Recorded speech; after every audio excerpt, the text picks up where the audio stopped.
नमस्कार।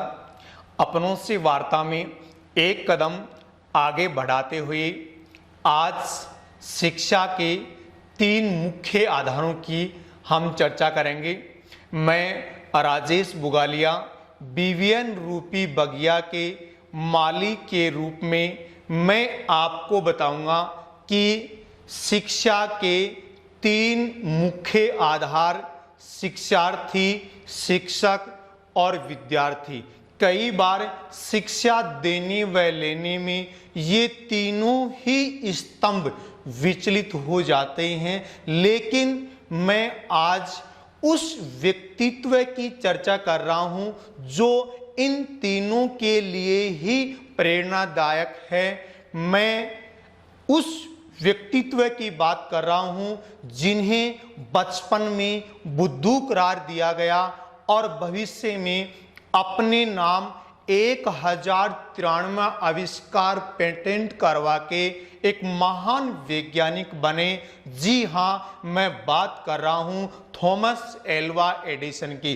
Thomas Alva Edison को बचपन में जब वे 3 महीने ही स्कूल गए थे, उसी समय उनके विद्यालय ने उन्हें यह कहकर निष्कासित कर दिया था कि ये बालक मंद बुद्धि है और ये सारी चीजें उस बालक की जेब में एक नोट डालकर लिखकर उन्हें घर भेज दिया था। जैसे ही वे घर पहुंचे तो उनकी माता ने उनकी जेब में डले हुए नोट को बाहर निकाला और बाहर निकालकर उस नोट को जैसे ही पढ़ा तो उनकी आंखों में आंसू आ गए। तो उन्होंने अपनी माता से पूछा कि आप क्यों रो रहे हो? तो उनकी माता का जवाब था कि बेटा, इस नोट में लिखा है कि आपका बालक बहुत ही ब्रिलियंट है, बहुत ही होशियार है और हमारा स्कूल एक निम्न लेवल का स्कूल है, इसे हम नहीं पढ़ा सकते, इसे आप दूसरे स्कूल में से दाखिला करवा दीजिए। ये सकारात्मक विचारों के साथ थॉमस एडिसन के कैरियर की शुरुआत हुई और उस अभिभावक माता ने तो उन्हें अपने घर पर ही उनकी रुचि के अनुसार विज्ञान की बहुत सारी पुस्तकें उन्हें लाके दी और वे अब 10 वर्ष की आयु में ही उन्होंने अपने घर के अंदर ही प्रयोगशाला स्थापित कर ली थी। और जब उन्हें प्रयोगशाला को आगे बढ़ाने के लिए जब उन्हें पैसे की आवश्यकता हुई तो वो रेल के अंदर अखबार और टिकट बेचने लगे और वहां से होने वाली इनकम से उस प्रयोगशाला को बढ़ाते रहते और उसके अंदर घंटों घंटों तक वो प्रयोग करते रहते थे। यहां तक कि जब वे 15 वर्ष के थे तो उन्होंने सोचा क्यों न ये अखबार मैं खुद ही संपादित करके और मैं इसको बेचूं तो मुझे ज्यादा इनकम प्राप्त होगी।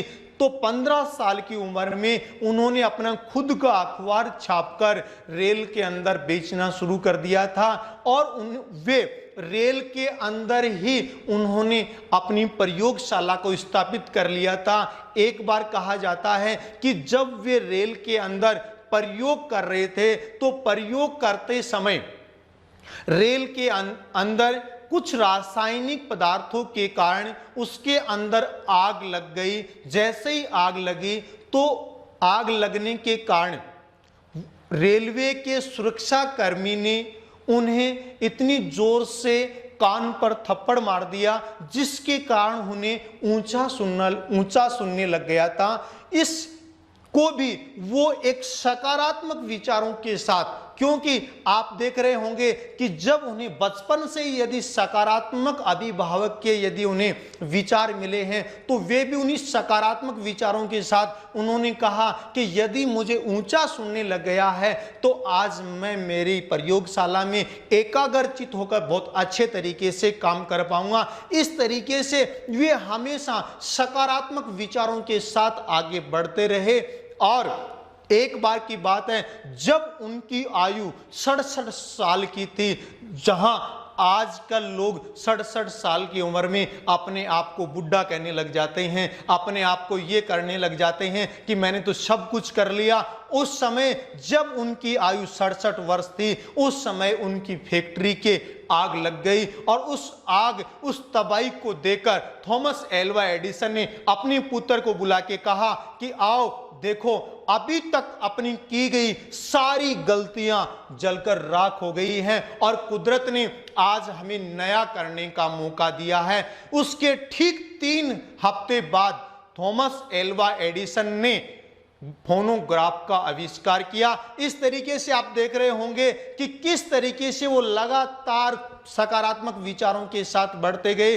और इस कहानी को तो आपने सभी ने सुना होगा कि थॉमस ने जब बल्ब का आविष्कार किया तो वे लगभग 10,000 बार असफल होने के बाद उन्होंने बल्ब का आविष्कार किया था। जब उन्होंने बल्ब का आविष्कार किया तो उन्होंने पत्रकारों ने पूछा कि आपने 10,000 बार आप असफल हुए। तो जब ही उनको ये बात सुनने के लिए मिली तो पत्रकारों को उन्होंने तुरंत रोका और उन्होंने कहा कि मैं 10,000 बार मैं असफल नहीं हुआ हूं, मैंने 10,000 वो तरीके खोज निकाले हैं जो किसी काम के नहीं हैं, वे गलत तरीके हैं। इस तरीके से वो सदैव सकारात्मक विचारों के साथ आगे बढ़ते रहे। और यहां से आपने देखा होगा कि ये सकारात्मक विचार कहां से पैदा हुए, उनके घर से पैदा हुए। अर्थात मैं इस कहानी के माध्यम से अभिभावकों को मैं ये कहना चाहता हूं कि अपने पालित के अंदर हमेशा सकारात्मक विचारों के बीज बोएं और उन्हें नकारात्मक विचारों के बारे में उन्हें बताएं कि यदि आप लोगों के अंतर्गत यदि नकारात्मक विचार रहेंगे तो आपको ये नुकसान होने वाले हैं, और यदि आप सकारात्मक विचारों के साथ यदि आप आगे बढ़ेंगे तो आपकी ऊंचाइयां कहां तक पहुंच जाएंगी। तो सदैव अभिभावक अपने पालित के अंदर सदैव सकारात्मक विचारों के बीज बोएं। और शिक्षक को मैं यहां से यह शिक्षा देना चाहता हूं कि हर बालक के अंदर थॉमस एल्वा एडिसन छिपा बैठा है। उस प्रतिभा को केवल हमें देखने की आवश्यकता है। और मैं भाग्यशाली हूं कि मैं उस टीम के साथ काम करता हूं जो टीम हर विद्यार्थी के अंदर थॉमस एल्वा एडिसन को देखने की कोशिश करती है।